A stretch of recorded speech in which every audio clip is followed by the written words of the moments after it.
Empezar a grabar. Em, bueno, la clase anterior tuvimos a Alicia Sagra, ¿verdad? Yo en la clase de hoy quería, eh, porque no había podido redondear algunas cosas en relación con Marta Harnecker y empezar con el libro de Decio Machado, que nos va a acompañar en principio era para hoy, pero si tiene el programa a mano, dice que es para hoy, pero no va a ser para hoy porque yo le pedí que lo postergáramos 8 días para poder terminar esta parte y empezar con el libro de él, ¿verdad?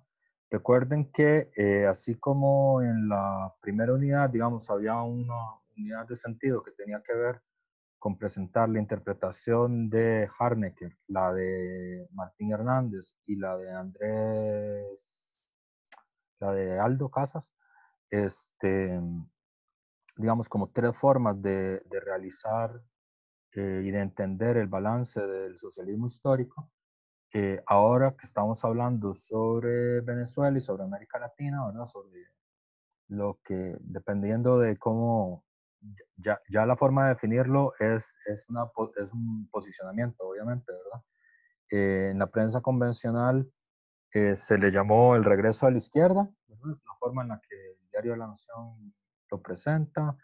Eh, Quienes están a favor de estos procesos son supporters, son apoyadores, apoyan estos procesos.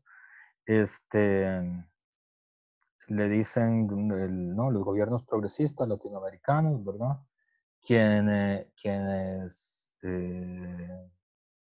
Quienes no están eh, a favor de estos gobiernos, pero se mantienen, digamos, como una crítica desde la izquierda a estos gobiernos. Tienen distintas formas de llamarlos, ¿verdad? El socialismo desde arriba o el castrochavismo, ¿verdad? O el gobierno de Frente Popular es la forma en la que Alicia Sagra, ¿verdad? Los describe. Entonces, digamos, aquí hay una unidad temática entre Marta Harnecker, digamos que sería un caso típico digamos, de lo que serían los intelectuales, digamos, los teóricos del socialismo del siglo XXI, y por lo tanto quienes han apoyado y teorizado sobre estos proyectos más, ¿verdad? Eh, Alicia Sagra, ¿verdad? Que es de la misma corriente ideológica que Martín Hernández, ¿verdad? Que estaría más en la tradición del marxismo que se referencia con León Trotsky, con las ideas de León Trotsky, ¿verdad? Este, y Aldo Casas y Decio Machado, que estarían más cerca de lo que sería, digamos, un marxismo autonomista o marxismo libertario, ¿verdad? Marxismo consejista, dependiendo cómo se llama. Allí siempre hay una confusión en Costa Rica. Hay varios de los estudiantes que, que están conmigo en este curso y también están en el anterior, en Historia del Pensamiento Costarricense, lo cual demuestra un gran temperamento y una gran capacidad de tolerar al profe. Este, una enorme paciencia, una paciencia franciscana. Este, yo les decía, y esto es una cosa que yo enfatizo mucho en los cursos que doy sobre pensamiento costarricense y pensamiento latinoamericano, también lo enfatizo mucho, que por nuestra específica formación histórico-social, que eso ameritaría un curso o varios, eh, como la coherencia ideológica no es lo fuerte de América Latina, ¿verdad? Es decir, no, ahí no, nunca ha sido nuestro fuerte. Este, bueno, los eventos que están ocurriendo justo en este momento demuestran que en este preciso instante que alguno de ustedes puede ser que no pueda salir de sus casas, además de la pandemia por las movilizaciones, demuestra, digamos, la heteróclita forma ideológica en la que los latinoamericanos entendemos que es el conflicto social, ¿verdad? Eso no hay que extrañarse, o sea, cuando uno lee a los periodistas bien pensantes del país, ¿verdad? Sí, Diego Delfino, gente así, dice, oh, no hay claridad ideológica, nadie sabe qué ocupan, nadie sabe qué quieren. Bienvenido a América Latina, ¿verdad? Es decir, eso tiene 200 años de ser así. Es decir, no hay registro de que haya sido de otra forma. Y entonces en Costa Rica siempre hay mucha confusión porque los términos no coinciden con las cosas, ¿verdad? Entonces en Costa Rica se le dice libertario a Otto Guevara, ¿verdad?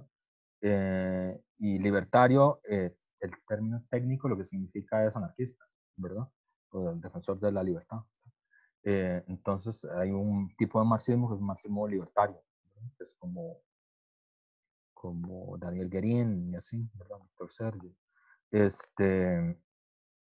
Pero en Costa Rica siempre es confuso porque nosotros le decimos socialdemócrata a Liberación Nacional. Pues, Liberación Nacional nunca ha sido socialdemócrata, ¿verdad? O qué sé yo. Le decimos libertario digamos, a la derecha conservadora tradicional, ¿verdad? Y así. Le decimos Partido de Unidad Social Cristiana al único partido que ha presentado un candidato judío a la presidencia. Entonces no es, la coherencia no es nuestro fuerte. Entonces, sabiendo eso, digamos, como haciendo un esfuerzo siempre por aclarar de qué se está hablando, digamos, habría una tercera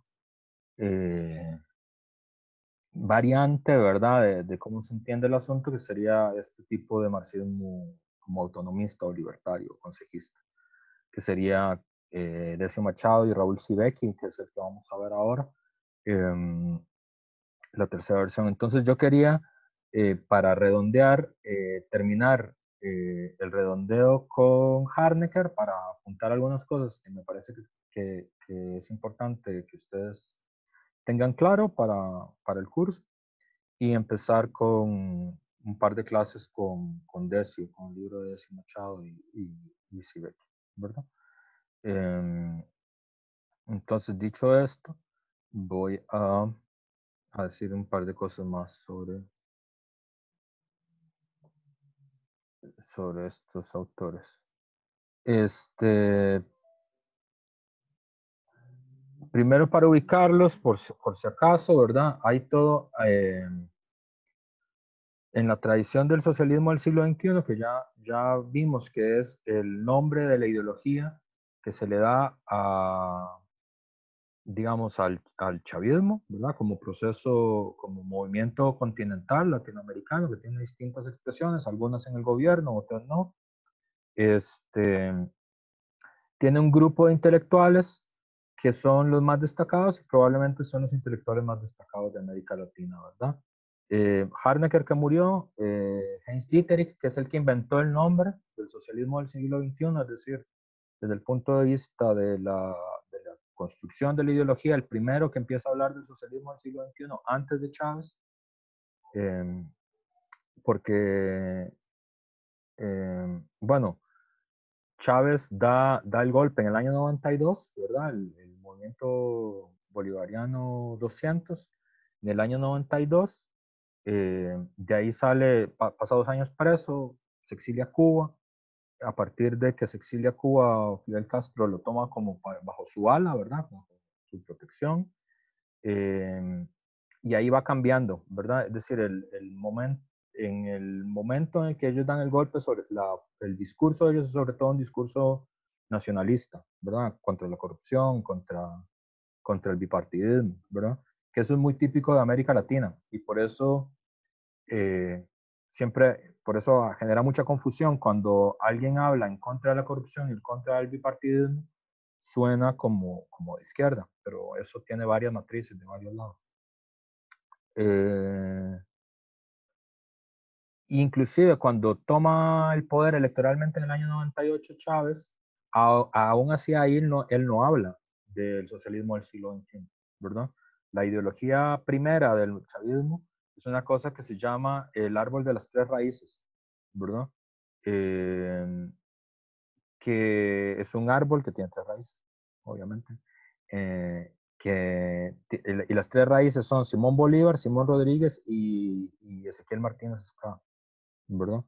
Y esas son las tres fuentes, digamos, del pensamiento chavista. Eso está en un libro que se llama El Libro Azul, que vale la pena leerlo porque es como Hugo Chávez haciendo filosofía política. Entonces, inclusive en otros cursos, como en este curso siempre hay, bueno, siempre es muy plural, ¿verdad? Hay gente que apoya el proceso, gente que es crítica al proceso, gente que está en contra del proceso, gente que no sabe sobre el proceso.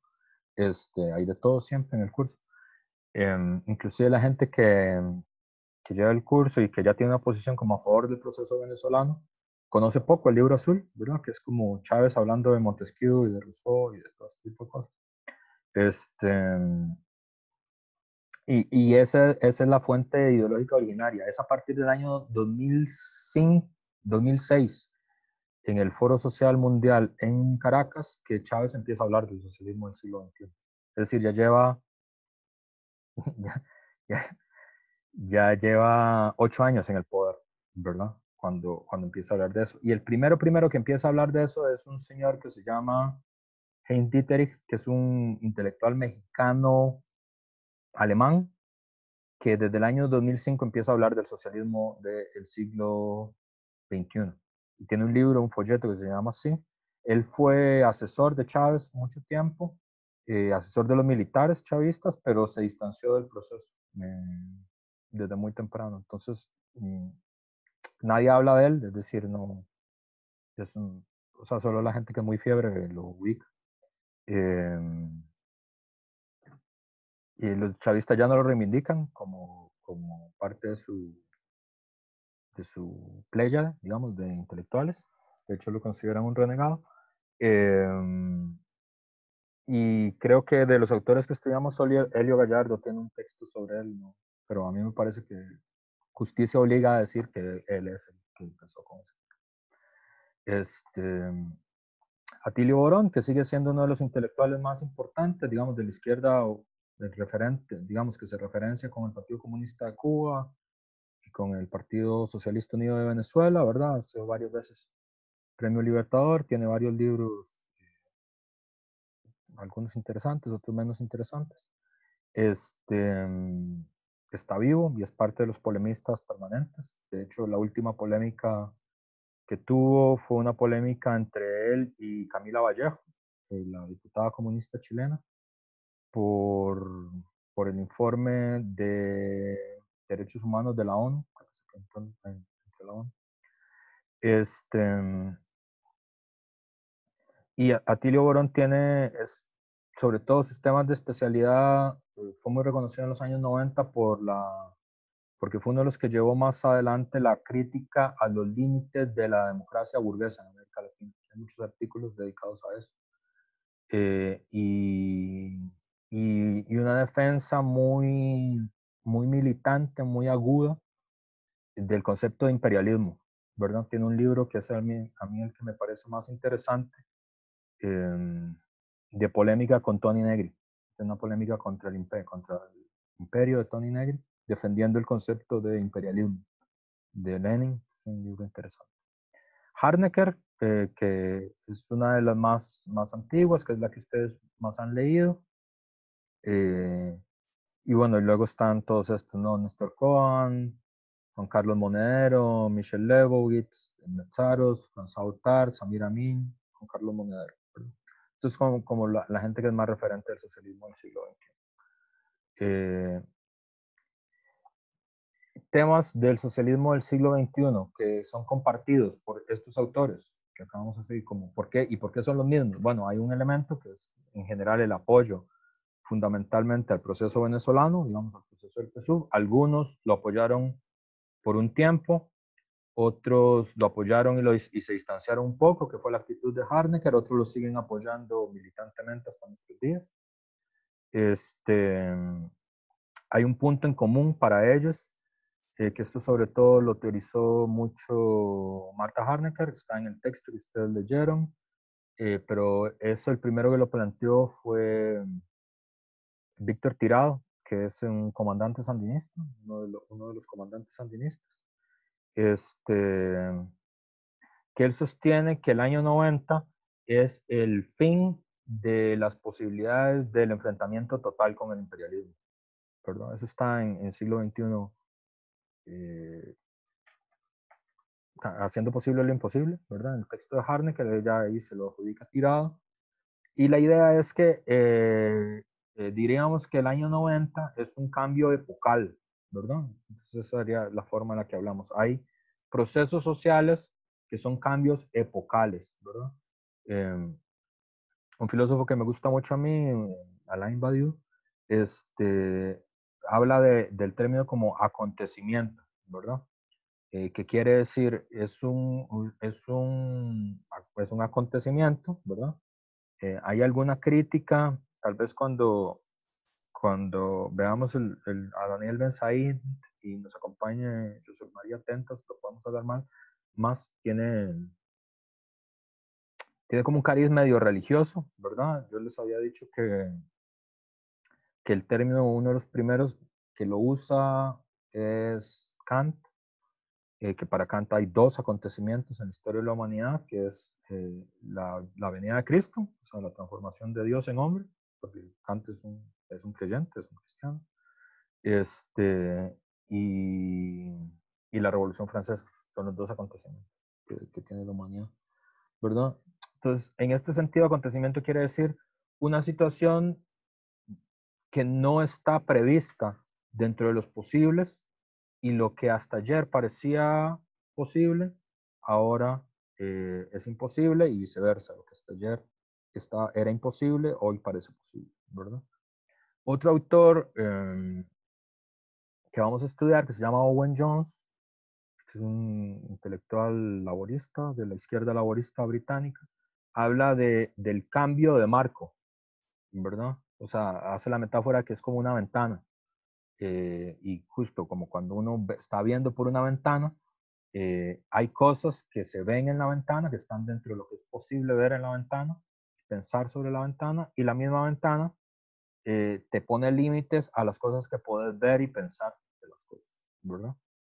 Entonces, el 90 es como una ventana, porque es el fin de las posibilidades del enfrentamiento de full espectro con el imperialismo, ¿verdad? Esa es la tesis de Tirado y es una tesis que también defiende Harnecker como modelo. Y por lo tanto, el elemento central de ellos es la defensa, uno, de la Asamblea Nacional Constituyente, como modelo fundamental del cambio social y político, aunque no en todos los procesos que estamos estudiando hubo constituyentes. De hecho, solo hubo constituyente en Venezuela, en Ecuador y en Bolivia, ¿verdad? En los otros procesos que también uno normalmente lo referencia con el castrochavismo, ¿verdad? Con el foro de Sao Paulo, no hubo constituyentes, como en Brasil no hubo constituyente, en El Salvador no hubo constituyente, en Nicaragua tampoco hubo constituyente. Y además, como ella misma dice, para Harnecker, en el socialismo del siglo XXI, en la primera experiencia del socialismo del siglo XXI es el Chile de Allende, ¿verdad? Ahí hay un juego interesante, ¿verdad? Desde el punto de vista filosófico, en el sentido de que de, de diferenciar, ¿cómo se dice? El tiempo normal, digamos, el tiempo del capitalismo, del tiempo histórico, digamos, del tiempo de los procesos políticos. ¿Qué quiere decir eso, profe? Quiere decir, uno está muy acostumbrado y para eso funciona, a la temporalidad del capitalismo, ¿verdad? Que quiere decir que es un sistema, que eso es muy interesante desde el punto de vista filosófico, porque eh, el único sistema social que está tan interesado en la contabilidad del tiempo es el capitalismo. Eso no existe antes de la sociedad capitalista, ¿verdad? Fíjense, por ejemplo, si a ustedes les gusta ese es el ejemplo que siempre pongo yo, si les gusta la literatura antigua, ¿verdad? Si les gusta la literatura previa a que se formara el capitalismo, como, como la Odisea o el Decamerón, o todavía en el Quijote se puede notar mucho eso. Este, pero en la Odisea es donde a mí me pareció más claro, digamos, después de que la volví a ojear. Odiseo pasa perdiendo el tiempo todo el rato, ¿verdad? O sea, él va, visita un lugar, se queda hablando, cuentan historias, se ponen a tomar vino, se quedan dormidos. Siempre que se queda dormido, algo le pasa, ¿no? Lo ataca un cíclope o lo transforman en chancho o alguna cosa. Pero siempre es por perder el tiempo, ¿verdad? O sea, no tiene como este sentido de nuestro, de verdad, de la eficacia del tiempo, ¿verdad?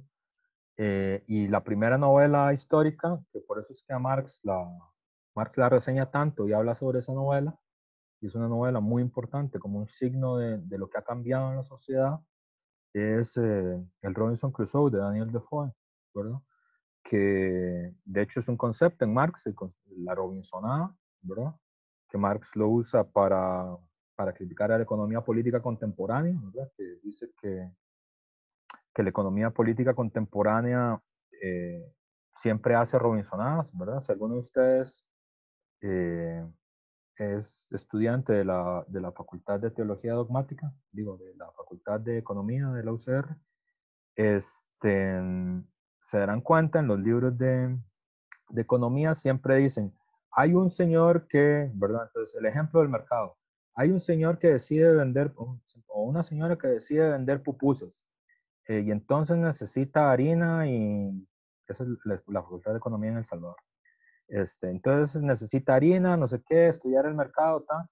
Y así empieza el libro de economía y siempre aparece algún rojillo que pregunta, pero ¿por qué la señora tiene que vender pupusas? ¿Verdad? Entonces ya le dicen, no, usted no venga aquí, vaya a la sociología o a la filosofía.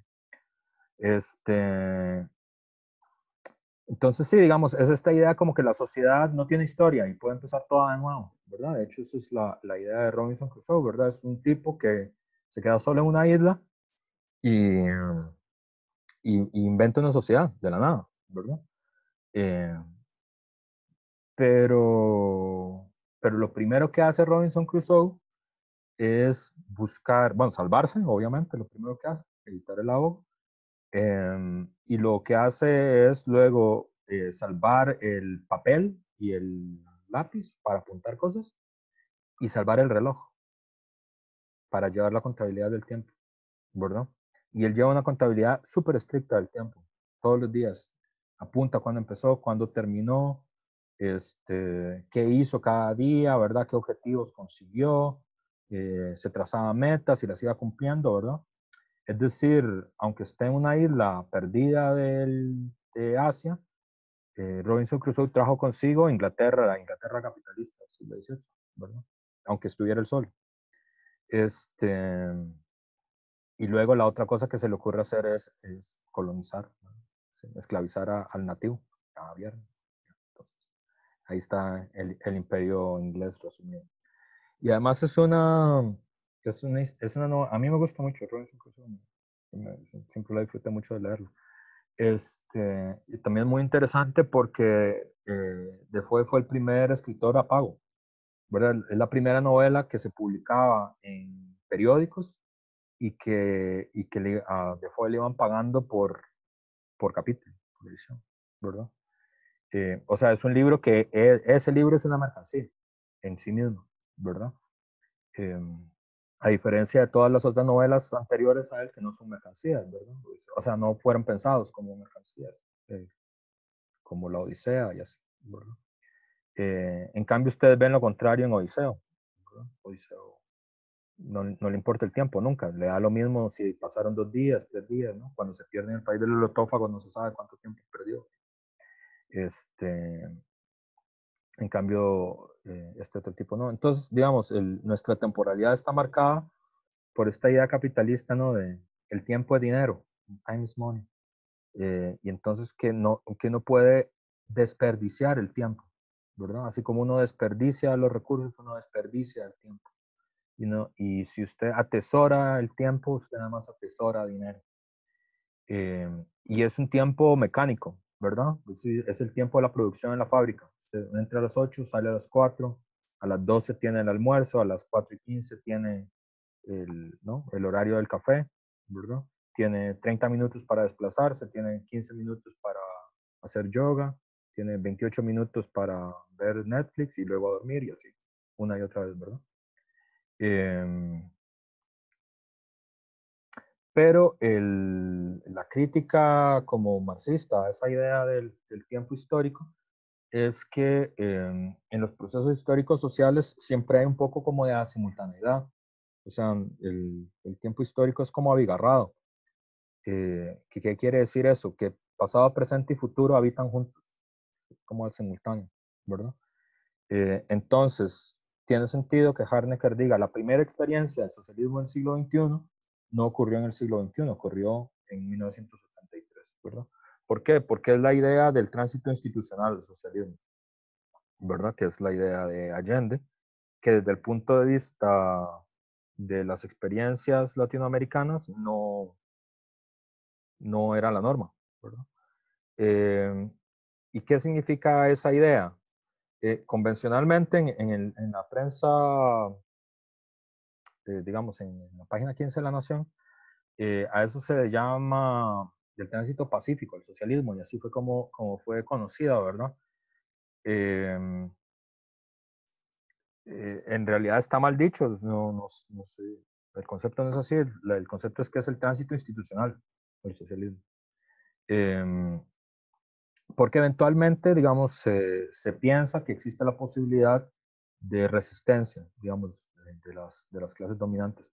Pero el elemento central es que el entramado institucional del Estado no se rompe, porque en la teoría, digamos, marxista clásica, el Estado, como institución de instituciones, es un Estado que no puede ser utilizado por los revolucionarios para el cambio social. Eso está muy claro en el Manifiesto Comunista, en los textos de Lenin, en los textos de Trotsky, ¿verdad? Entonces, el Estado tiene que ser destruido y sustituido por otra cosa distinta, por una maquinaria distinta. Aquí hay una idea de que se puede hacer el tránsito institucionalmente hacia el socialismo, es decir, preservando las principales instituciones del Estado, ¿verdad?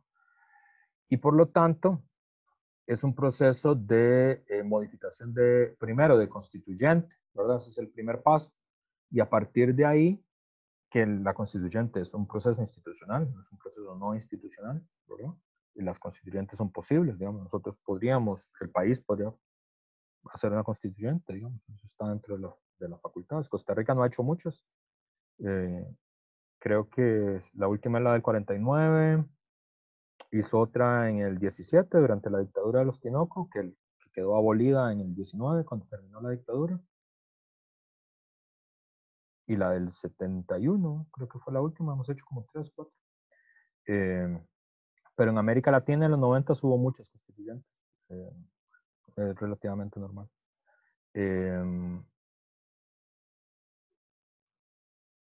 Y a partir de la constituyente, eso abre la posibilidad de, a través de las leyes y de la actividad parlamentaria, ir modificando, ¿verdad? Eh, la estructura institucional. Hay hay una frase que es la que usa Harnecker, ¿verdad? Que es la idea, la teoría del poblamiento de cuadros revolucionarios del Estado. Digamos que la clave es como no hay una política de destrucción del Estado, ¿verdad? Y sus instituciones, entonces el Estado es como una, no sé, a mí me recuerda como el sarampión, una cosa así, es como que hay que poblar todo el territorio, o sea, como que el Estado está como que es una institución como neutra, ¿verdad? Y entonces en la medida en la que cada vez más cuadros revolucionarios se ubiquen en los puestos de decisión del Estado, entonces eventualmente se va a ir moviendo, digamos, el aparato del Estado hacia los objetivos del socialismo del siglo XXI, ¿verdad? Entonces eso es como una teoría sí, de cómo colonizar el Estado, con funcionarios, ¿verdad? Eh, Eso ha sido muy criticado, vamos a ver cómo, pues cualquier tipo de críticas hay, distintos tipos de críticas, pero digamos, esa es la teoría de Harvard, ¿verdad? Y eso tiene su fundamento supuestamente eh,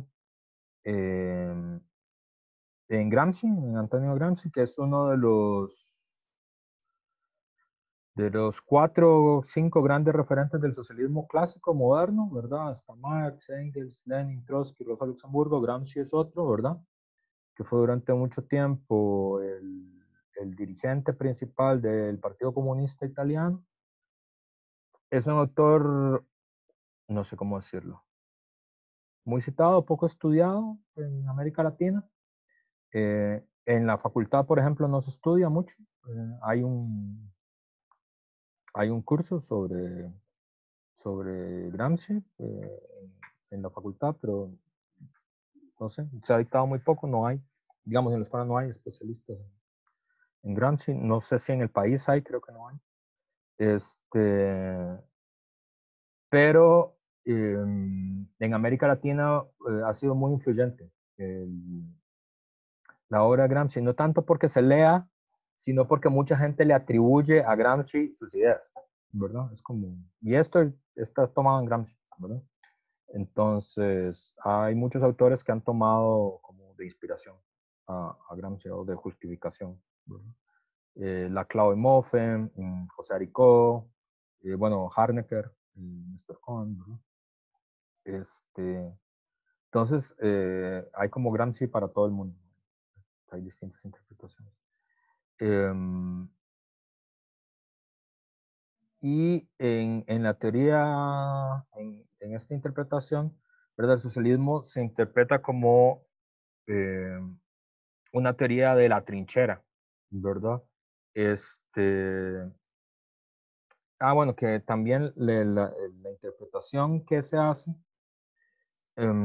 es una interpretación como que intenta colocar una discontinuidad entre, por ejemplo, Lenin y Trotsky y Gramsci, ¿verdad? O sea, se presentan como si fueran autores distintos.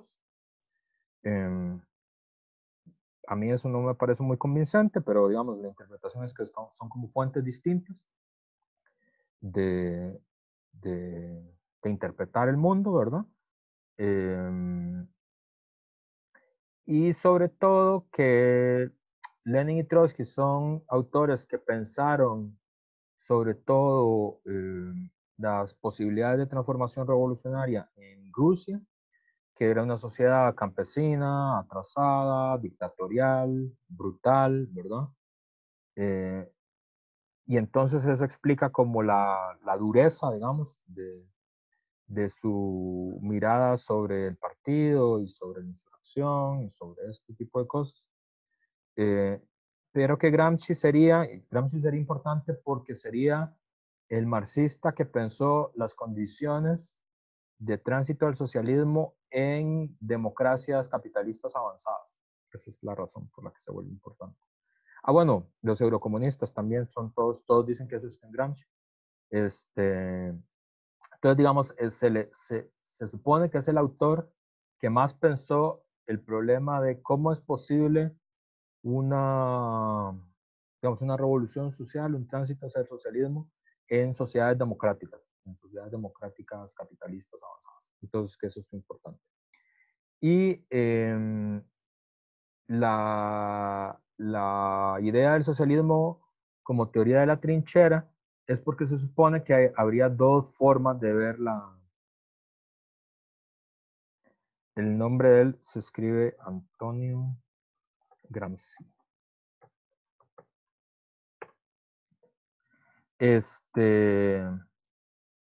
Alguna vez, si los dioses del presupuesto se alinean, tal vez dicte un curso sobre el autor interesante, pero todavía no sabemos.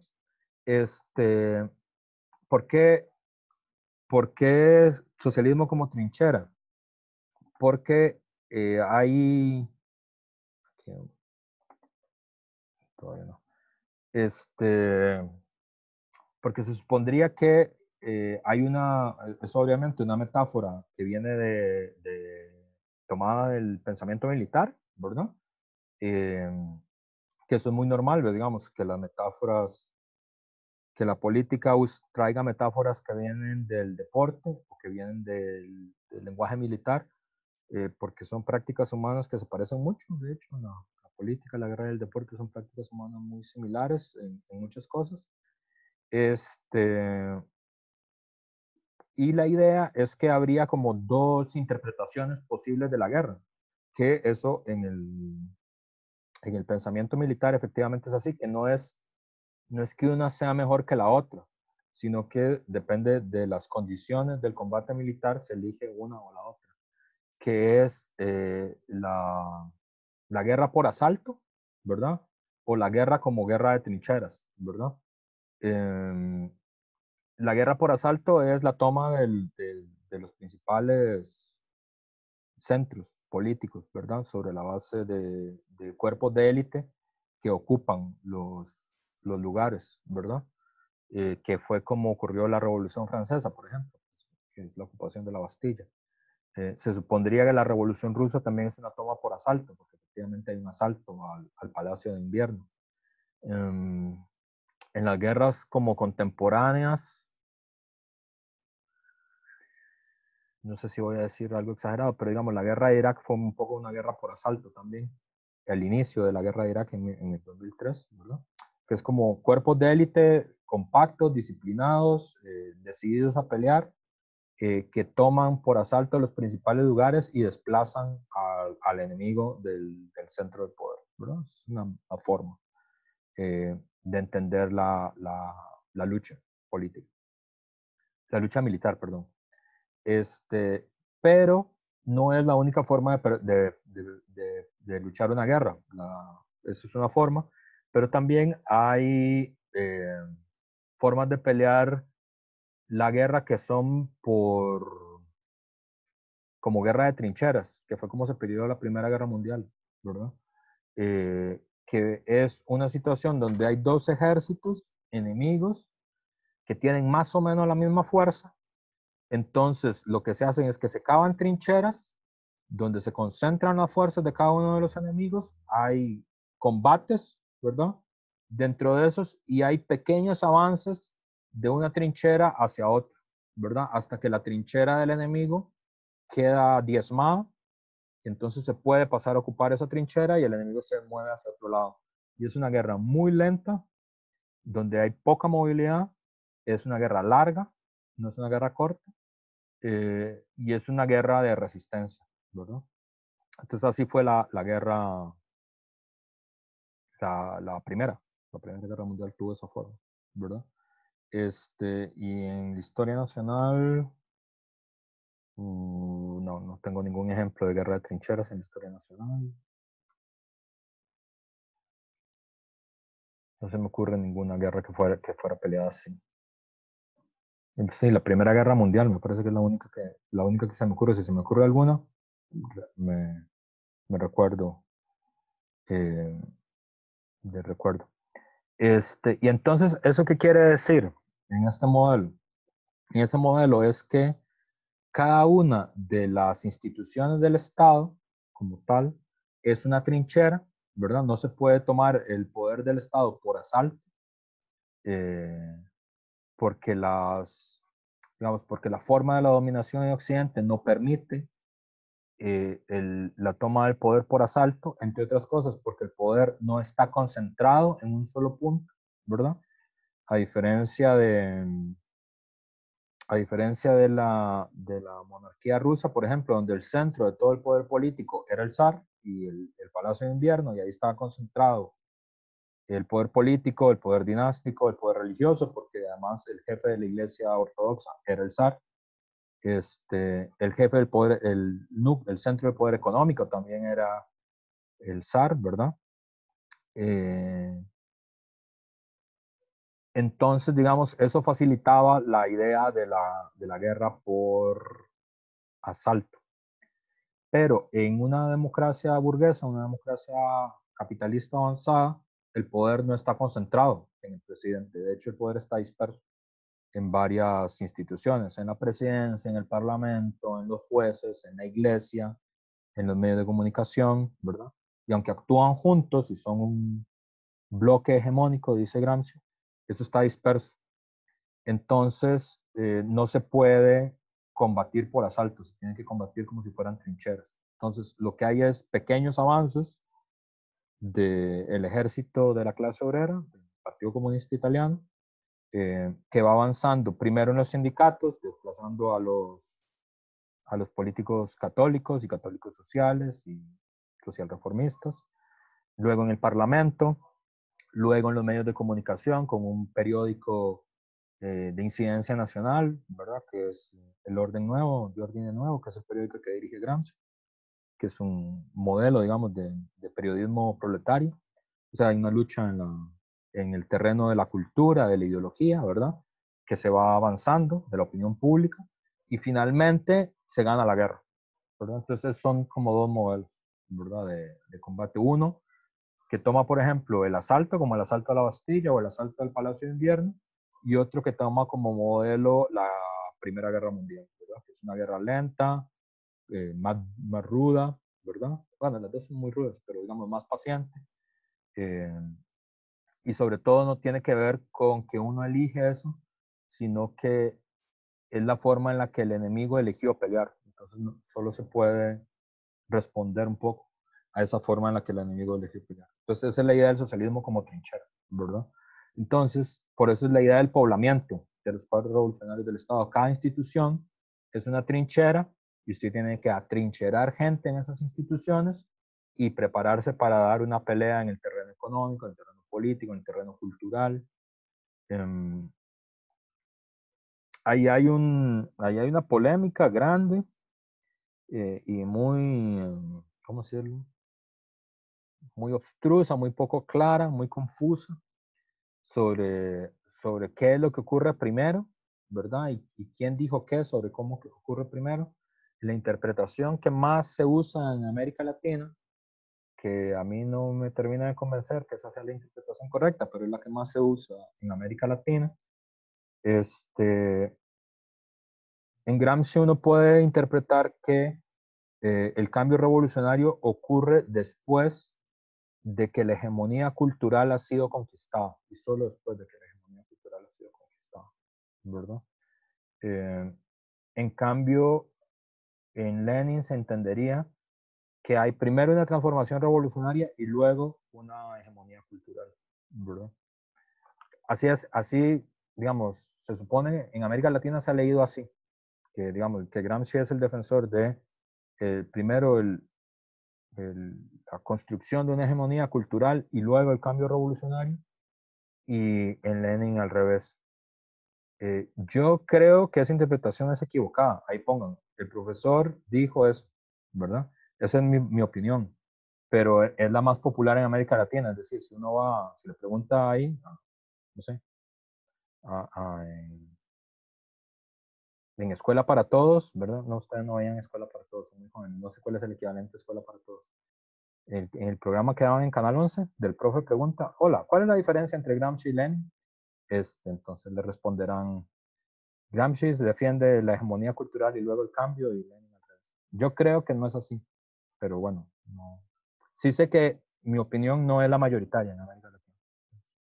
Profe, Pero no entendí. ¿Usted no cree que, que esa es la interpretación correcta de Lenin o que, ok? yo creo que esa es una interpretación forzada, que no es verdad. Pero esa es mi opinión, ¿verdad? Por eso ponen, eso es lo que el profe opina, por lo tanto no es relevante, pero para dejar claro, ¿verdad? Pero en América Latina se ha interpretado así, ¿verdad? Entonces, cuando alguien le dice a uno, es que hay que pensar más como Gramsci, lo que quiere decir en realidad es, hay primero un triunfo en el terreno de la hegemonía cultural y solo después es posible forzar cambios, permitir, digamos, avanzar hacia cambios revolucionarios.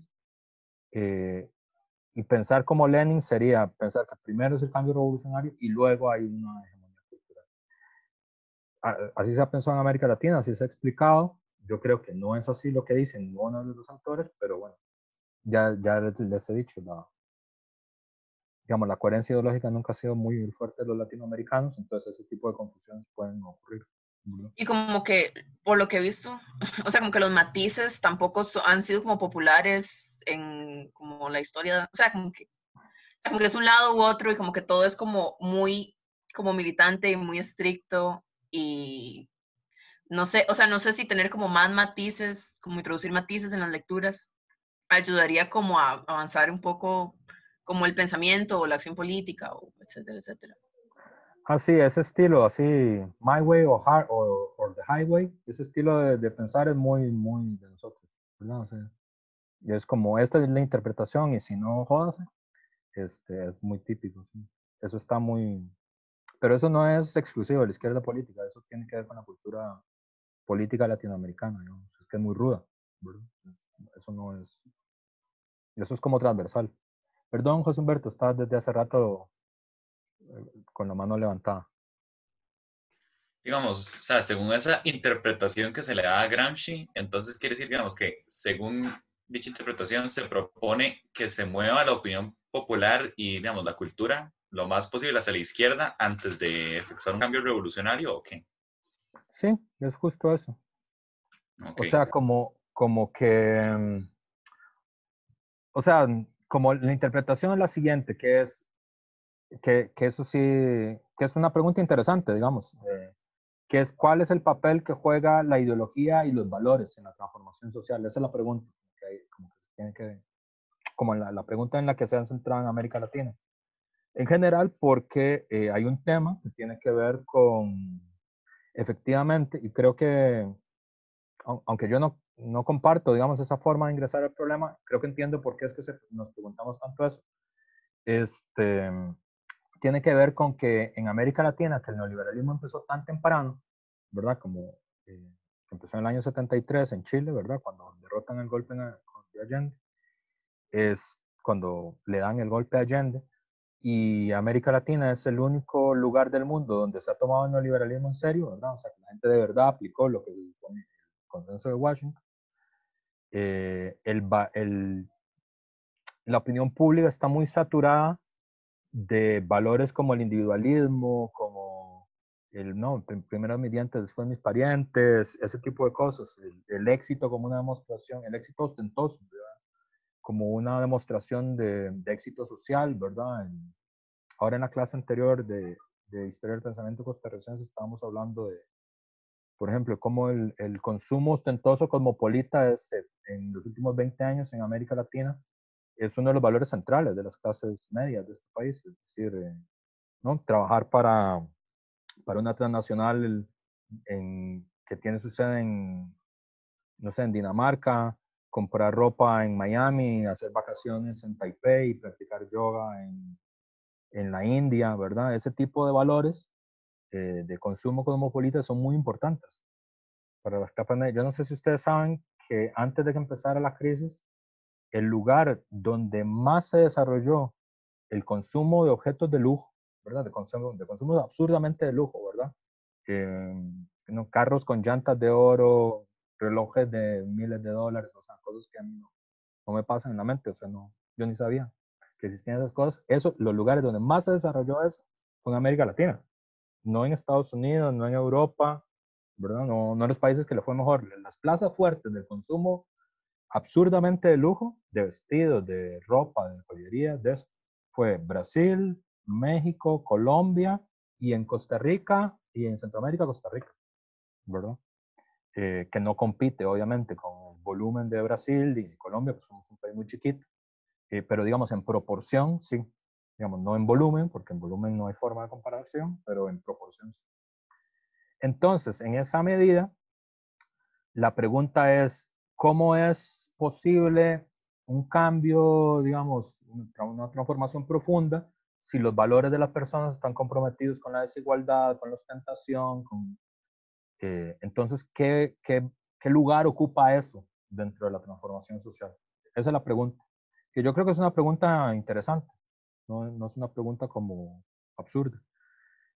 Pero se ha interpretado, y esto es también lo que dice Carolina, o sea, para variar, el debate quedó como muy polarizado entre, y sobre todo, por ejemplo, a través de, sobre todo cuando empezó a triunfar los procesos como el venezolano y así, esta interpretación de Gramsci como lo que hay es una guerra de trincheras y entonces los cambios de verdad solo pueden venir en el momento en el que la hegemonía cultural esté ganada y además, para variar, la hegemonía cultural ha sido entendida en América Latina como tener canales de tele, o sea, no quiere decir otra cosa más, tener acceso a la tele, eso es lo que quiere decir hegemonía cultural. Es una por eso es una de las cosas que me parece medio forzada la interpretación. O sea, porque lo que se entiende de tener hegemonía cultural es tener mucho tiempo en la televisión. Eso es.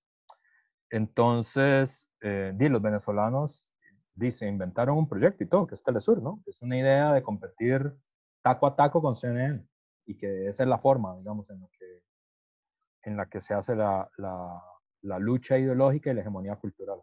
Entonces, hasta que la gente, en una versión absurda, ahora el que está haciendo absurdo soy yo, ¿verdad?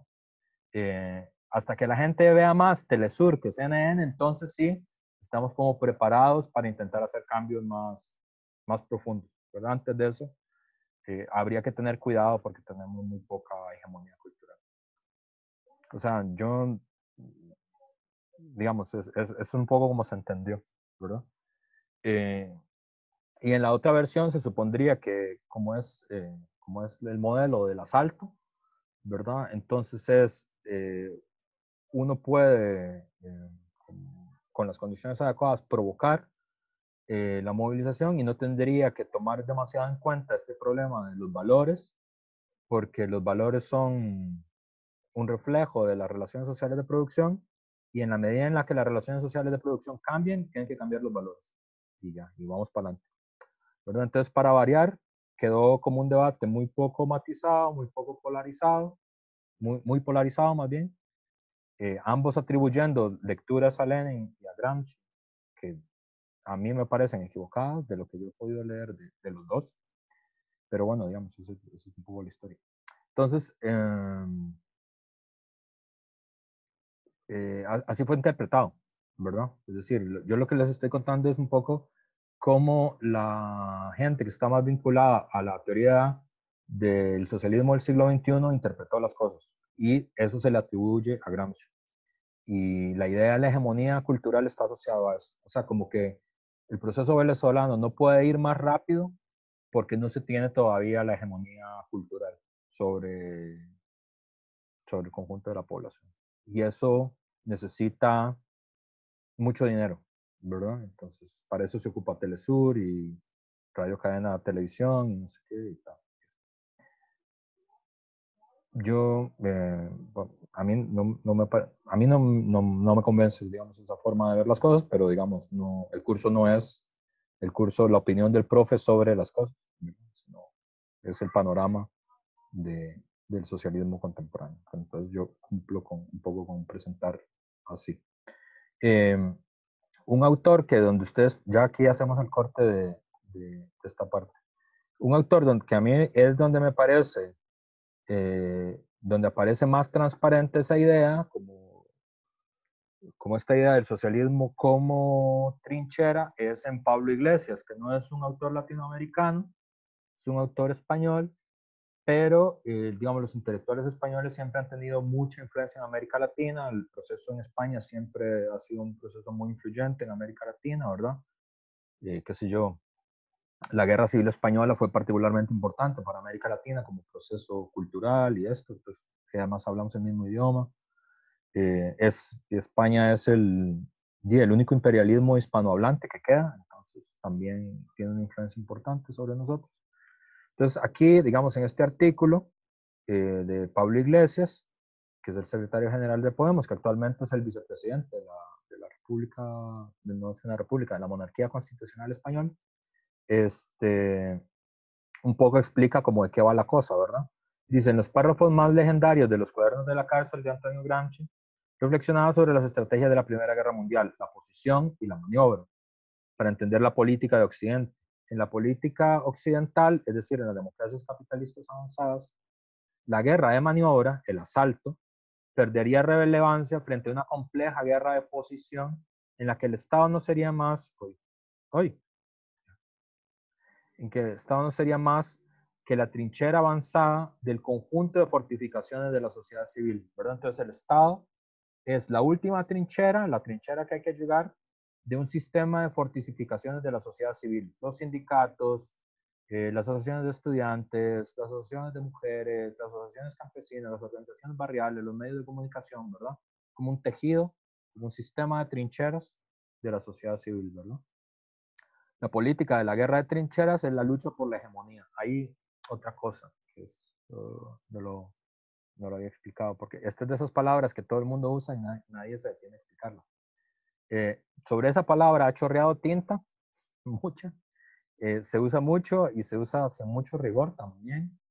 El origen etimológico de la palabra es hegemonicón, que es un término que viene de los estoicos, por cierto, de la filosofía estoica, que hegemonicón es la cabeza, ¿verdad? Es lo que está al frente de las cosas, ¿verdad? Lo que hegemoniza, lo que está al frente, lo que es como la cabeza del proceso. Y en Gramsci, la lucha política es la lucha por la hegemonía. Y la hegemonía quiere decir, hay distintas definiciones. La más de Wikipedia es consenso activo. Esa es la que más se usa, ¿verdad? ¿Qué quiere decir eso? Quiere decir que la dominación política no puede ser la pura dominación por la fuerza, ¿verdad? Sino que la dominación necesita el consenso de los dominados.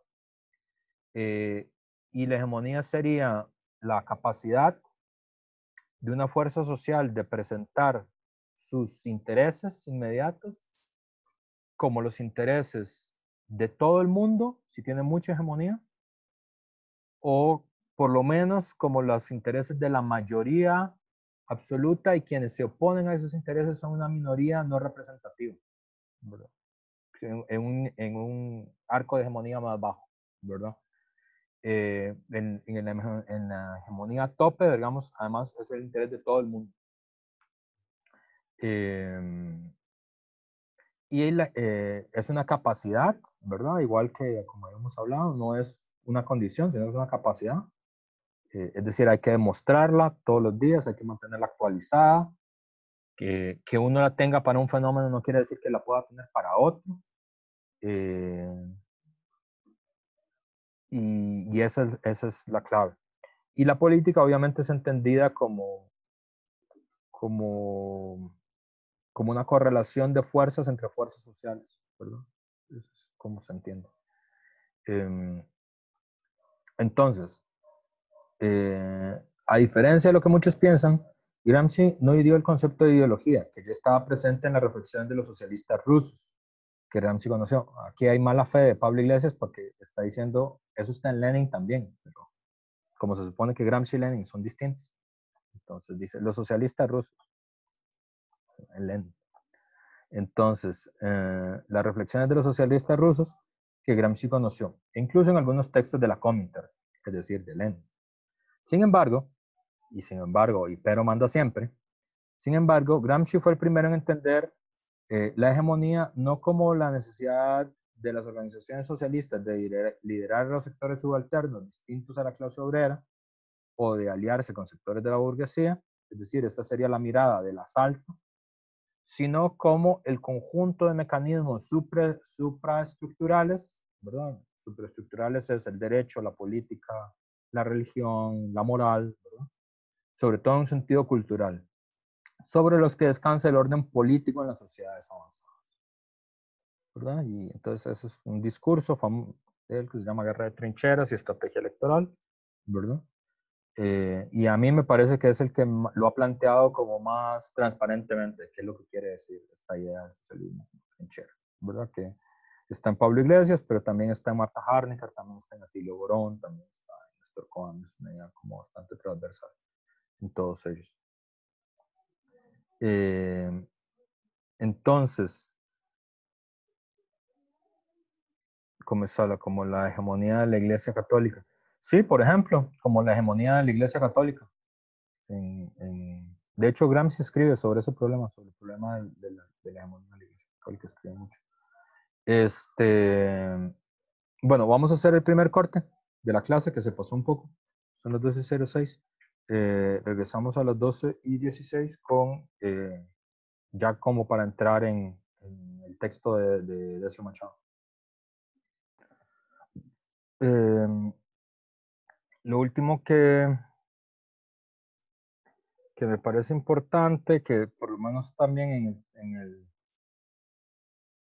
en el pensamiento de Harnecker, sobre todo en sus últimos trabajos, en sus últimas conferencias, ella indica es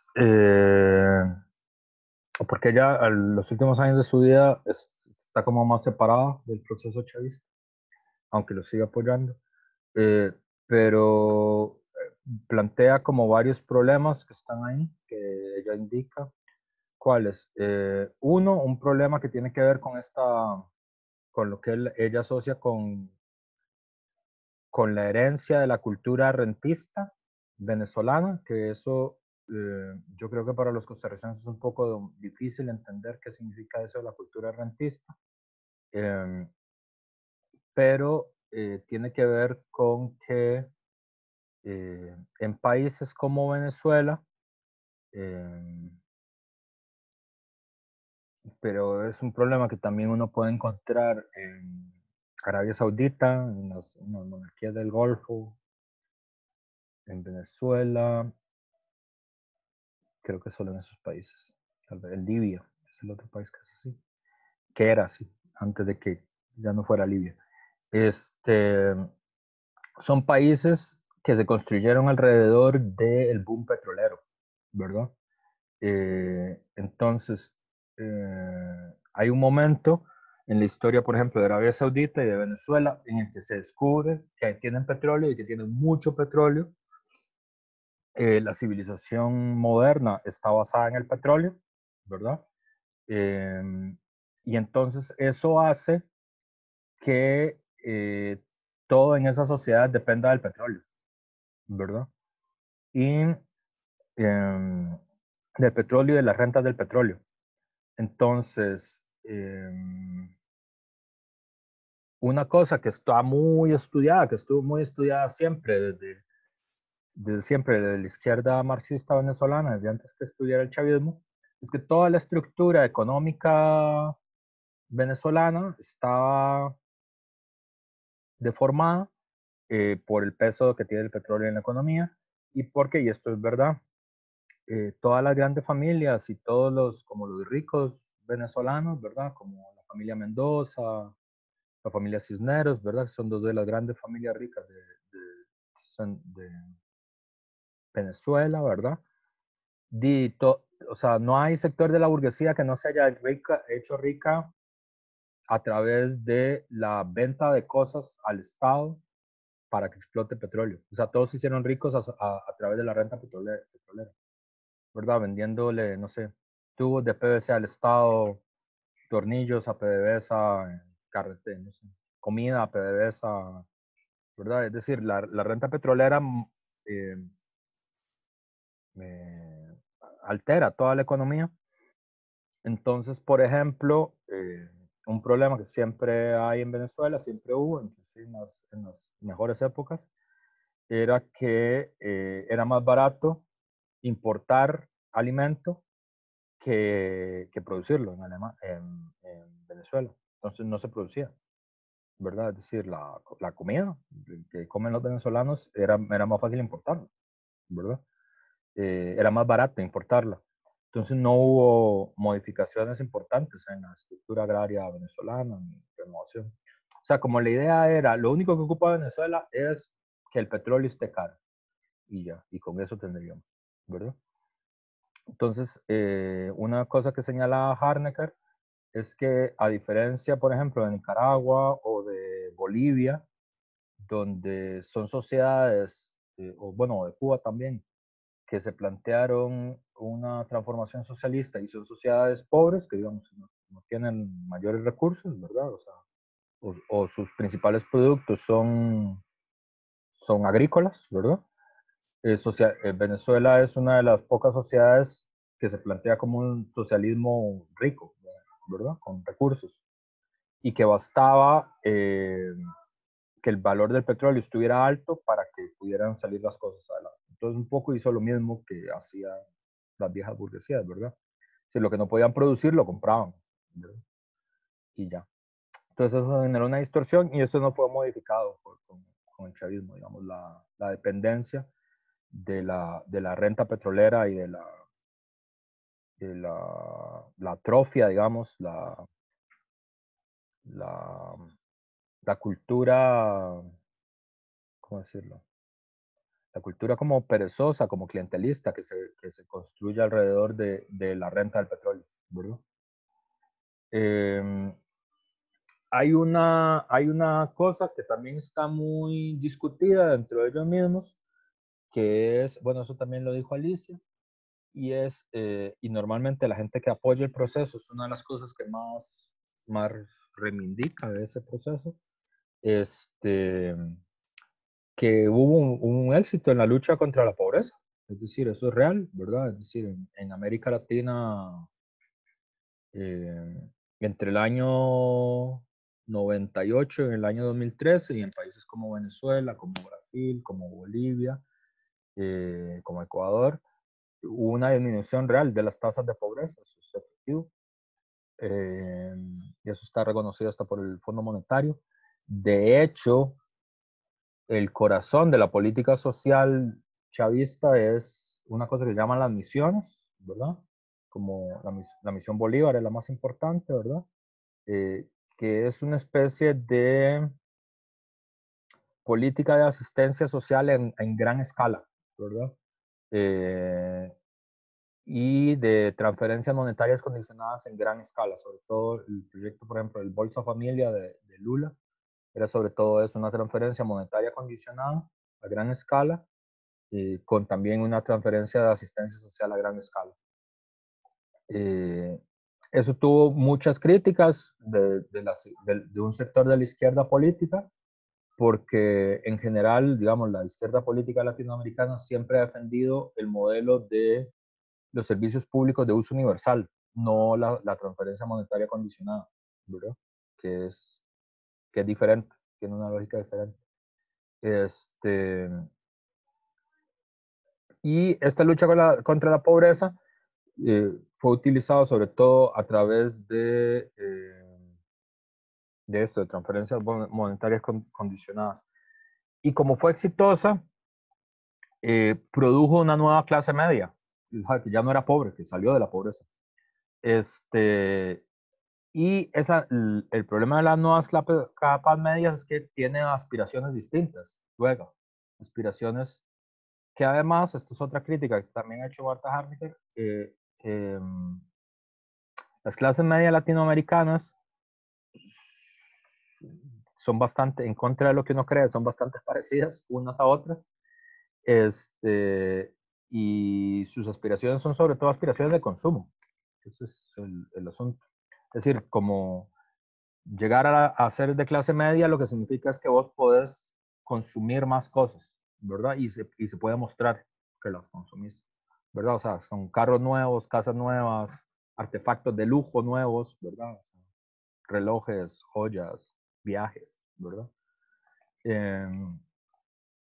Y eso también implica una serie de demandas políticas y económicas, ¿verdad?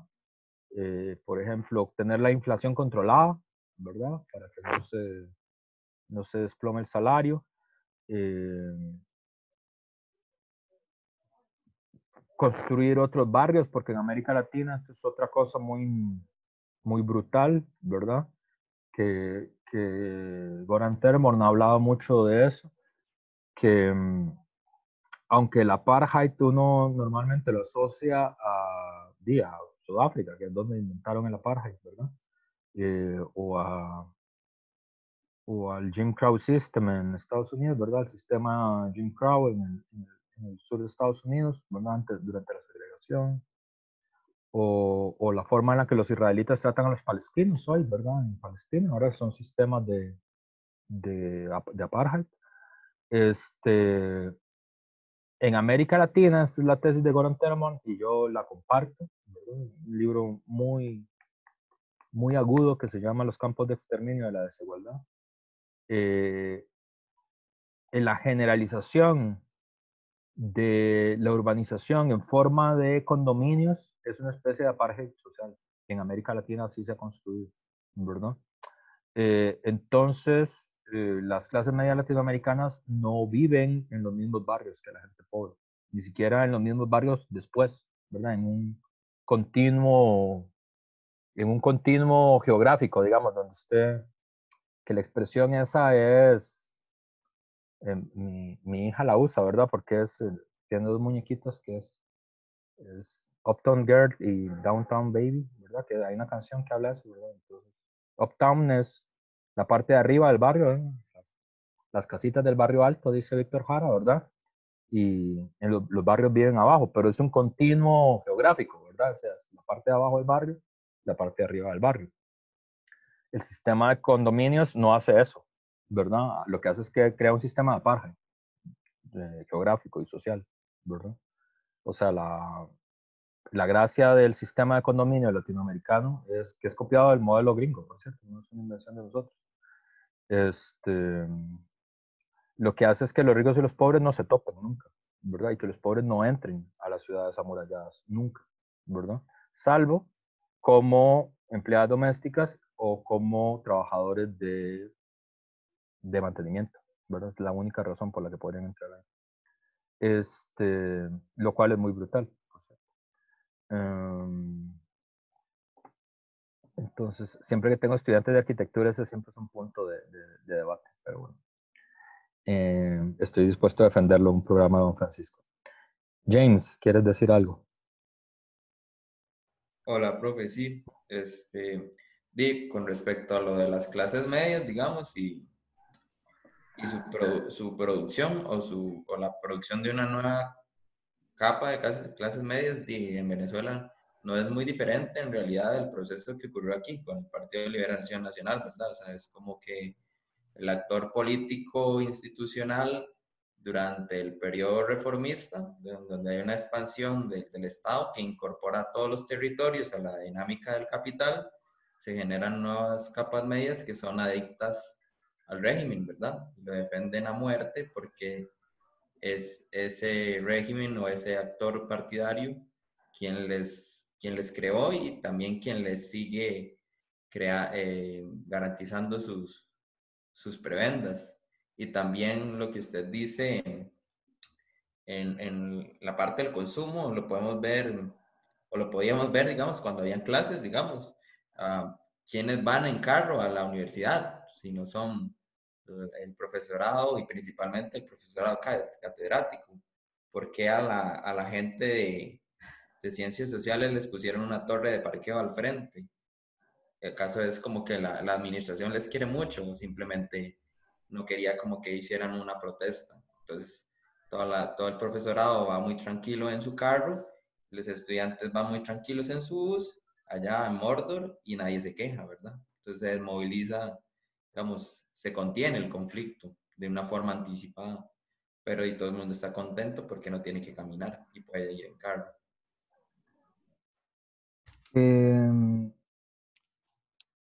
Sí,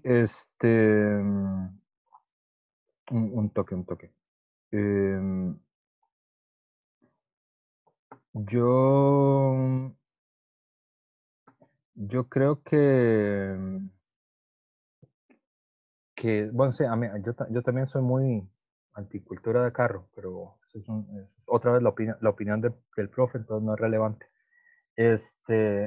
Pero yo tendría un matiz porque no es lo que quiero transmitir en relación con esto, James, en el sentido que efectivamente el proceso que vos describís en Costa Rica es correcto, pero la clave en Venezuela y en Brasil y en Bolivia es que justamente lo contradictorio es que el régimen chavista o el gobierno de Dilma o el gobierno de Evo Morales construyó una nueva capa de medios. Eso es real, ¿verdad? A través del sistema de asistencia monetaria condicionada masivo, a través de los negocios del Estado también. Es decir, hay una alianza, digamos, la cultura, digamos, clientelista y rentista latinoamericana no desaparece, ¿verdad? Sino que eso es explícito, hay una alianza con un sector de la burguesía media, ¿verdad? A través del Estado, de becas, de tercerizaciones de los sistemas, de planes sociales, de administración de los planes sociales. Y ese sector de las capas medias no se vuelve adicto al régimen, de hecho es el corazón de la oposición al régimen, ¿verdad? y ahí hay toda una discusión de por qué lo fueron, ¿verdad? Por eso es que para ellos esta cosa de la hegemonía cultural se volvió tan importante en el debate. Y además, hay también una crítica, que eso viene como de otros autores, como de Chantal Mouffe o de Íñigo Errejón, ¿verdad? Que son como una de las alas de Podemos en España. Que, digamos, la respuesta de gobiernos como el de Chávez o el de Dilma también en Brasil a esta nueva oposición fue una respuesta, aunque ellos no creen, ellos sostienen la idea del socialismo como trinchera, pero la respuesta cuando hubo una oposición fue una respuesta de lucha por asalto, ¿verdad? Es decir, cualquier cosa que fuera oposición era guerra de cuarta generación, ¿verdad? Es decir, cualquier campaña de Twitter era una campaña para desestabilizar el régimen y tumbarlo, ¿verdad? Entonces hay una idea como de un enemigo interno total, digamos, es como un poco como piensan los militares, ¿verdad? Entonces hay una confusión entre la oposición y qué sé yo, y el enemigo insurreccional. Entonces la oposición fue tratada con mucha dureza, ¿verdad? Y eso no los desincentivó, de hecho los fortaleció. En el caso de Nicaragua, además, la oposición fue masacrada en realidad. La respuesta del régimen de Ortega fue una respuesta de ejército, ¿verdad? De lucha usando paramilitares y ese tipo de cosas. Y finalmente, la otra cosa que Harnecker coloca también como, o sea, estas son críticas que ellos mismos han aceptado, ¿verdad? No hay que, no es como la posición de Alicia Sagra o la de Martín Hernández o la de Decio, que siempre estuvieron como más a la izquierda del proceso. También el otro problema evidente es el de la corrupción, eso no desaparece tampoco. Es decir, en general, los problemas asociados a la corrupción de los nuevos mandos, ¿verdad? De los mandos militares y de los nuevos empresarios que surgían asociados al Estado, es un problema que no se resolvió y es un problema odioso, sin duda. La corrupción siempre es un poco odiosa. Entonces, voy a hablar un poco del texto de Decio en lo que me queda de tiempo.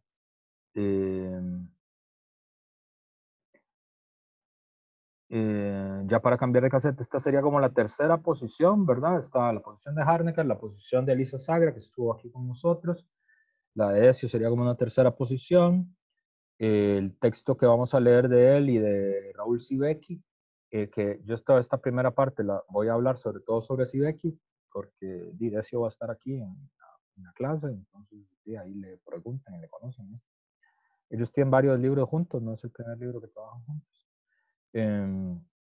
Y es la idea para él el libro se llama Cambiar el mundo desde arriba, ¿verdad? Que es una crítica global, ¿verdad? A la experiencia de los gobiernos progresistas latinoamericanos, que es la idea de que se puede cambiar el mundo desde arriba, ¿verdad? Es decir, a la teoría del poblamiento revolucionario del Estado, que es la teoría que defiende Harnecker, a él ellos, Decio Machado, le dice, esa es la teoría de intentar cambiar el mundo desde arriba, cambiar el mundo desde el Estado, ¿verdad? Y ese es el error principal, digamos, del proceso venezolano, y esa es la razón por la que dependiendo, se estancó o fracasó, dependiendo cómo lo quieran ver. En general, Decio Machado culturalmente está cercano a lo que en América Latina se le llama el autonomismo, en general, que es una forma de interpretar el marxismo y el pensamiento revolucionario. Puede o puede no parecerse al anarquismo tradicional, dependiendo del lugar y dependiendo de la experiencia. Pero la clave está en la idea de que se promueve un desenvolvimiento político, en primer término, democrático, socializante del poder político, la democracia participativa, la horizontalidad es el otro valor para oponerse a a la teoría de la vanguardia, que es la que defienden tanto la izquierda que está más referenciada con la experiencia soviética como la tradición trotskista y leninista, digamos que defienden la idea de los partidos de vanguardia. Y se caracteriza por criticar y evitar el vanguardismo. Es la teoría, el vanguardismo aquí quiere decir la teoría del partido de vanguardia, ¿no? Tal como lo formuló Lenin. Y el burocratismo de los partidos y los sindicatos de izquierda, pero desde un discurso anticapitalista, ¿verdad? Porque hay una crítica al burocratismo de los partidos y los sindicatos, pero desde el lenguaje neoliberal, ¿verdad? Hay una crítica, sí, hay una crítica al burocratismo de los sindicatos, pero como de derecha. Pero aquí sería una crítica como desde la izquierda, ¿verdad? Burocratismo aquí quiere decir que el poder central de las decisiones no está en los afiliados de base de los sindicatos, digamos, en la estructura arraigada territorialmente de los sindicatos, sino que está concentrada en el aparato de funcionarios, ¿verdad? Porque la mayoría de organizaciones populares, sobre todo las que son más grandes, ¿verdad? Las que son más numerosas, necesitan de un aparato de administradores profesionales, ¿verdad? Que son los secretarios generales y los secretarios de organización y los funcionarios del sindicato. Este tipo de cosas, ¿verdad? Esos son en los más grandes, ¿verdad? Las organizaciones más chiquitas no necesitan de eso. Pero en América Latina hay sindicatos que son muy grandes, sindicatos que tienen centenares de miles de afiliados, ¿verdad? Entonces, o bueno, en Costa Rica para la proporción, qué sé yo, los sindicatos docentes tienen, no sé, 40,000, 30,000 afiliados, son sindicatos chiquitos. Entonces, voy a hablar sobre Raúl Sibeki primero. Bueno, y antes de que lo diga, aquí normalmente el que aparece como que justamente coinciden en el proceso de surgimiento, si el socialismo del siglo XXI sobre todo puso como modelo y como ejemplo el proceso venezolano, esta tradición pone como modelo y como ejemplo el proceso de Chiapas en México, ¿verdad? Como el ejército zapatista. Sería como un poco el modelo de, de este movimiento o esta forma de ver las cosas, aunque no es el único tampoco, ¿verdad? La primera hipótesis, sobre todo esto es en Sibeki, es como hay como una sintonía, y bueno, en eso como que conectan con el zapatismo, hay una sintonía o sea, hay como una demanda de descolonización del pensamiento, hay como una idea de que la teoría clásica que ha tenido la izquierda política latinoamericana tiende a ser europeocéntrica, bueno, europeocentrada, y que por lo tanto las categorías de análisis que tradicionalmente se utilizan para pensar la transformación social son categorías europeas que han sido trasplantadas artificialmente a América Latina. Tiene un poco eso. Por ejemplo, uno de los que más usamos nosotros es el de movimientos sociales, que es un término que viene pues desde la tradición académica e intelectual, efectivamente, de la izquierda europea desde el año 68. Desde el año 68 se habla más como la idea de los movimientos sociales, y bueno, ahí es el referente que empezó a usar más ese tipo de lenguaje es Alain Touraine, ¿no? Que es un intelectual francés, también venido del 68. Y Sibeki, por ejemplo, defiende la idea de que no es correcto usar el término movimientos sociales, sino que en América Latina, en realidad lo que hay es movimientos territorializados. En esta forma de ver el problema, el concepto central, así como, digamos, si en la tradición leninista los conceptos centrales son el partido y los soviets, digamos, para hablar de esta otra tradición, ¿verdad? O en la tradición guevarista, el concepto central es el ejército guerrillero, ¿no? Para entender la transformación. en este concepto, en esta tradición de pensamiento, el concepto central sería el de territorio. Ese sería como el núcleo teórico, ¿verdad? Y la idea de Sibeki y Machado es que en América Latina, sobre todo, lo que encontramos son movimientos territorializados, donde los miembros de sectores sociales que los integran, los indígenas, los campesinos, los sectores populares urbanos, viven de otro modo, enfatizando la diferencia social y cultural como eje en el cambio social, ¿verdad? Entonces, digamos que es una especie como de regreso a la teoría como de las pequeñas islas, ¿verdad?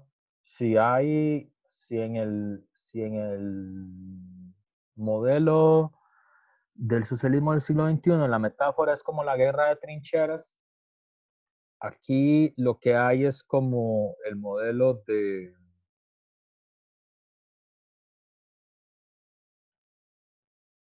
como un poco como los falasterios de Proudhon, como la idea anarquista del socialismo utópico y también anarquista del siglo, mediados del siglo XIX, digamos, de pequeñas islas autónomas, digamos, aunque estén metidas, digamos, dentro de sociedades capitalistas, ¿verdad?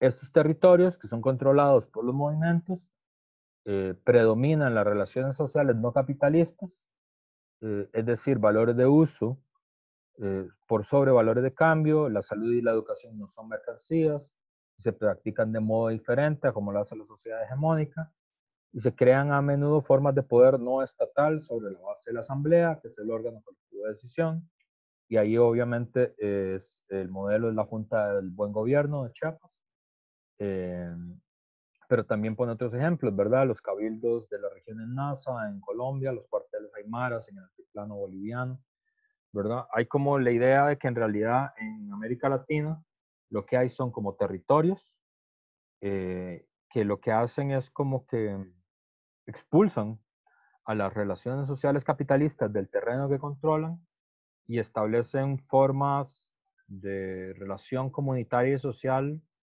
donde lo central es el valor de uso, no el valor de cambio, ¿verdad? Y además son formas no estatales, ¿verdad?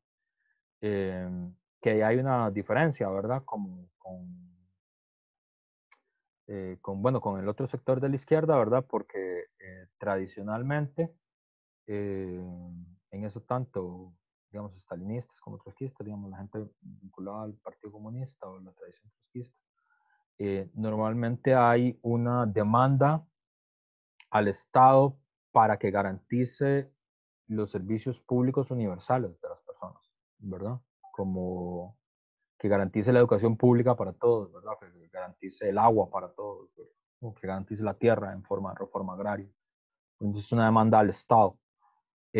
Aquí no hay una demanda al Estado, sino que hay la construcción como un para-Estado, ¿verdad?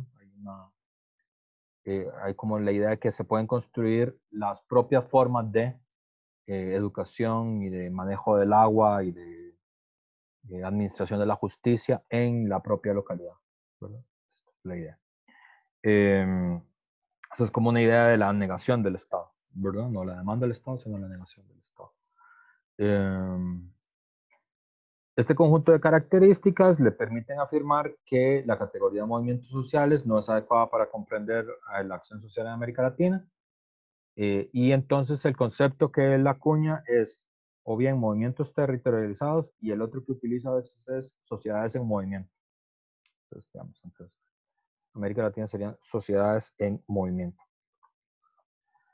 Esta es la definición de Sibeki del concepto de territorios, ¿verdad?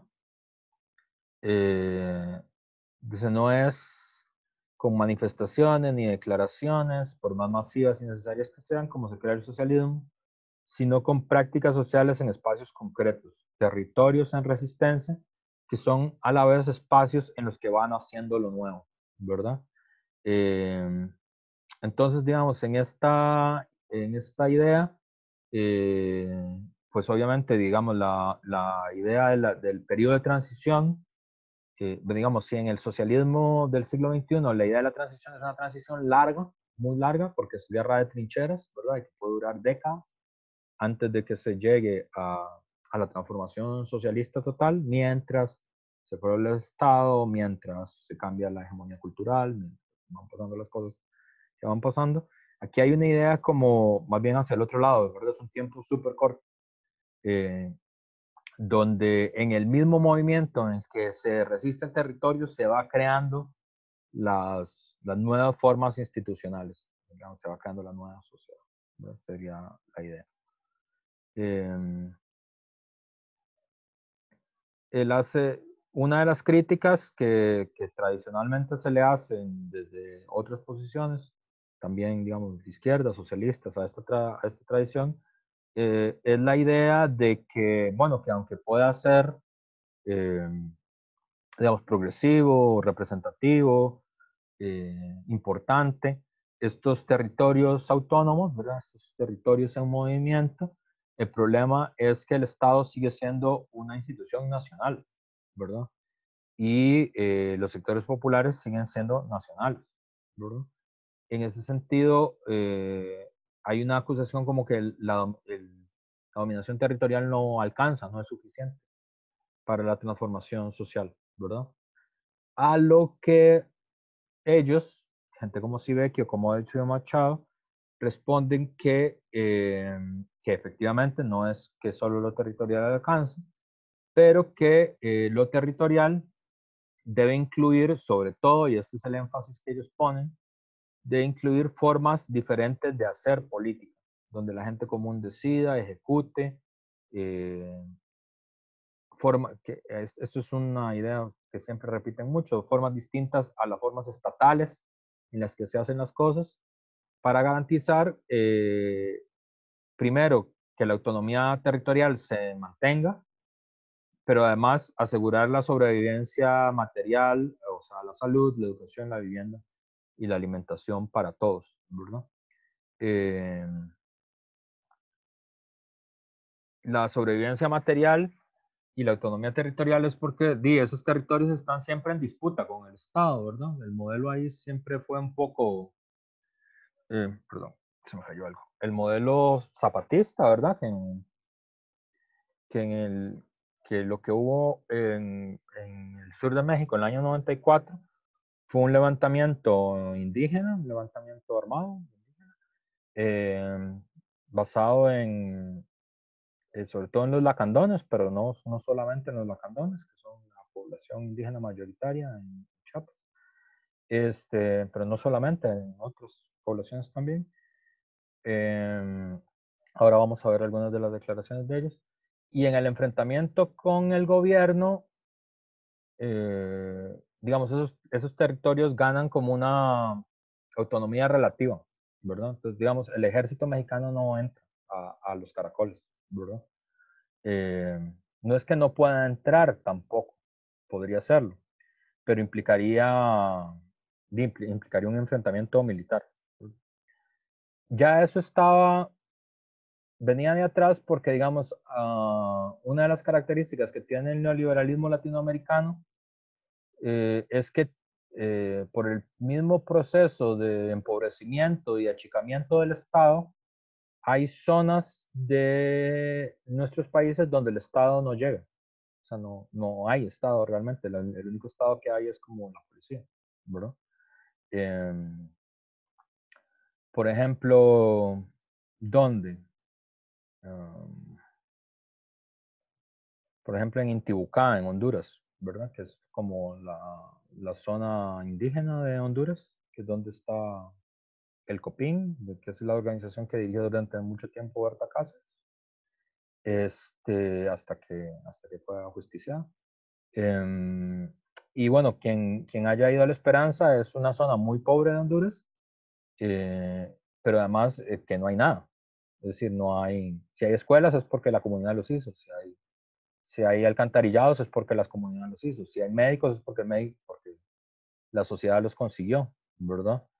En algunas zonas de Limón un poco es así también, ¿verdad?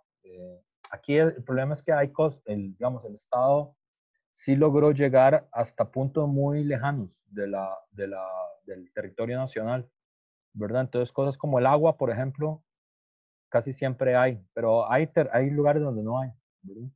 Entonces, como qué tipo de lugares, como la frontera norte con Nicaragua, en los Chiles, ¿verdad? Es como una de esas zonas donde casi no hay Estado, ¿no? Casi el único Estado que hay es la policía.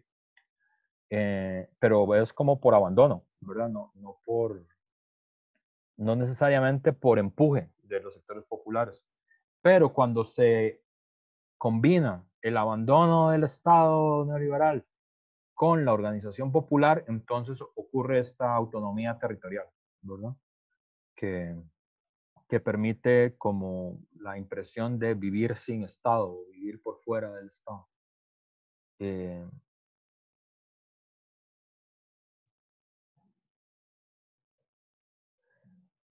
James pregunta, en ese sentido, ¿Costa Rica sería la experiencia más exitosa de integración del territorio administrativo a la dominación del capital? Yo creo que sí. Sí, digamos, el Estado costarricense fue muy exitoso en, en lograr eso.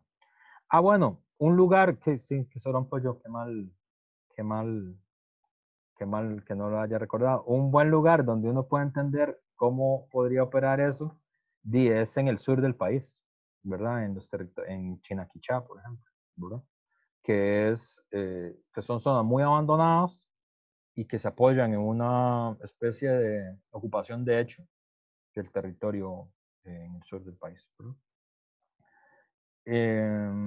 Y aquí la otra tensión es, bueno, la tensión entre la vida desde abajo y el neoliberalismo, que en realidad, bueno, en América Latina se impuso este término neoliberal para hablar de lo que ha pasado en los últimos 40 años en América Latina, digamos.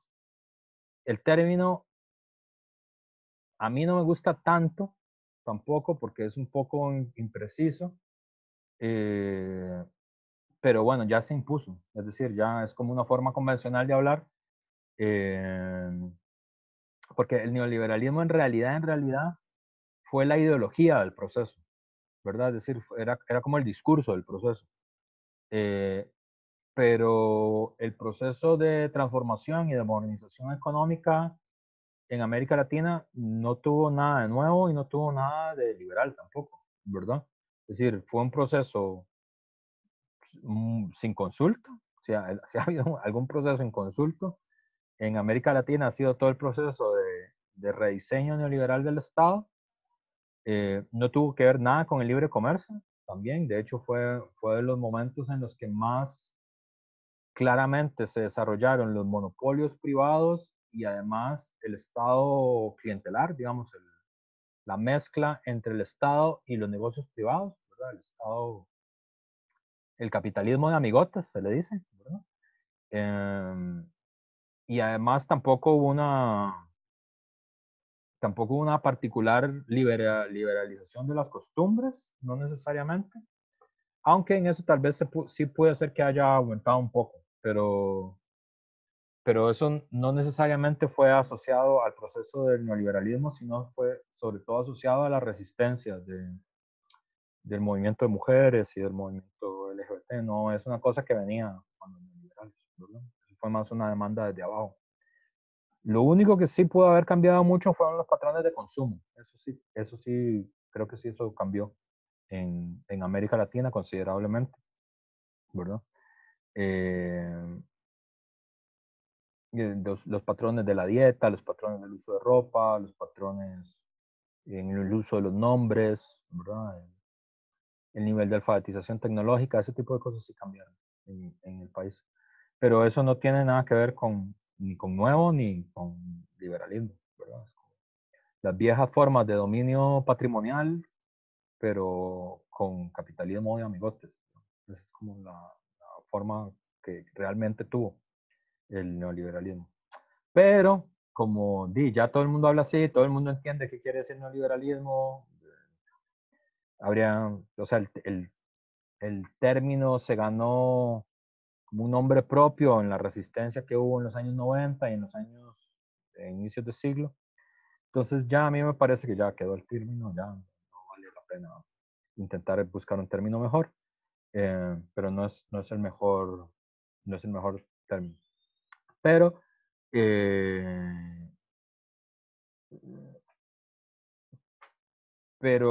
el señalamiento que ellos hacen, ellos también usan el término neoliberalismo, es que en realidad ese término lo que quiere expresar o lo que está intentando expresar es un proceso de guerra contra la vida. Esto es el elemento, ¿verdad? Es decir, lo que se ha construido en América Latina en los últimos 40 años, ¿verdad? Que nosotros convencionalmente le decimos neoliberalismo, y hay otros que convencionalmente le dicen globalización también, ¿verdad? Son los dos términos convencionales que se usan para explicarlo. En realidad, a mí me parece que lo que hay es una modernización económica autoritaria, digamos. A mí me pidieran qué es lo que yo creo que pasó en América Latina. Creo que esa es la mejor forma de describirlo. Que tampoco explica nada, porque todas las modernizaciones económicas en América Latina, todas han sido autoritarias. Ninguna ha sido muy democrática.